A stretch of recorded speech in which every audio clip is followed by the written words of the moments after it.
Welcome to Cool Fire News, the podcast where we dive into the essential principles and practices that drive engineering success. I'm your host, Siri, and today we're exploring a critical tool for evaluating projects, the benefit-cost ratio. This ratio helps determine whether the benefits of a project outweigh its costs, guiding you toward the most informed decision. We'll also touch on related concepts such as replacement analysis and comparing alternatives. Let's get started. Segment 1. What is the benefit-cost ratio? The benefit-cost ratio, or BC ratio, is a fundamental measure in engineering economics used to assess the relative value of a project. If the ratio is greater than 1, it indicates that the benefits outweigh the costs, suggesting that the project is worthwhile. A ratio less than 1 means the costs exceed the benefits, which might suggest the project isn't economically viable. Segment 2. Calculating the benefit-cost ratio. Here's how you calculate the benefit-cost ratio.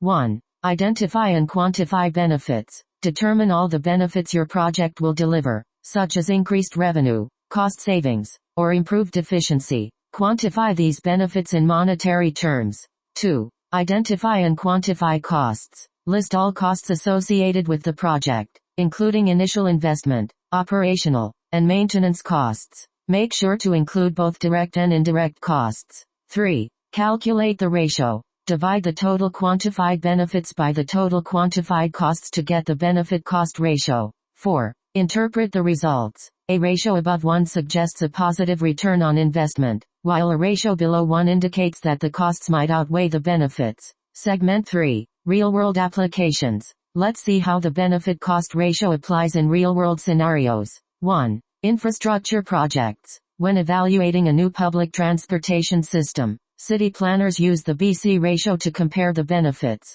such as reduced traffic congestion and lower emissions, with the costs of construction and operation. 2. Energy efficiency upgrades.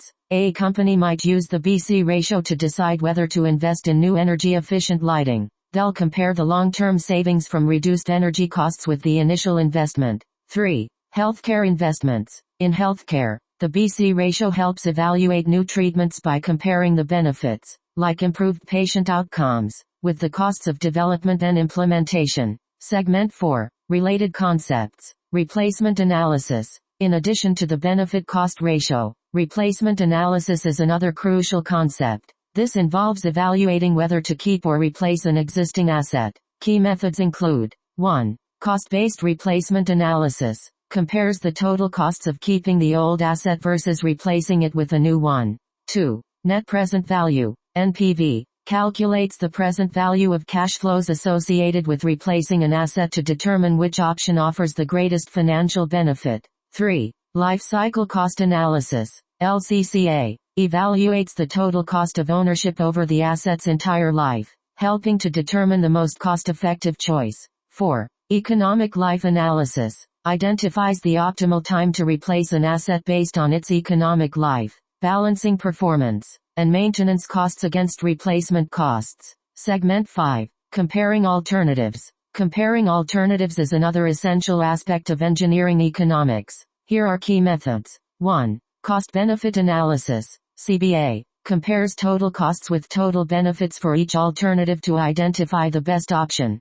2. Net present value, NPV, evaluates the present value of cash flows for different alternatives to determine which provides the highest return. 3. Internal rate of return, IRR, compares the IRR of various alternatives to see which offers the best rate of return. 4. Payback period, measures how quickly an alternative will recoup its initial investment. 5. Break-even analysis, determines the point at which total revenues equal total costs for each alternative. Segment 6. Limitations and considerations. While these methods are powerful, they have limitations. 1. Quantifying intangible benefits. Not all benefits can be easily quantified, such as quality of life improvements or environmental impacts. 2. Time value of money. The BC ratio doesn't account for the time value of money, so consider using discounted cash flow methods for a more accurate picture. 3. Risk and uncertainty. The ratio doesn't directly address risks or uncertainties.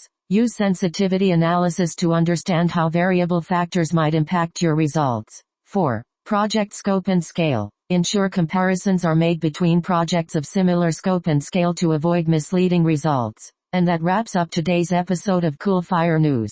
We've explored the benefit-cost ratio, replacement analysis, and methods for comparing alternatives, all crucial tools for evaluating projects and making informed decisions.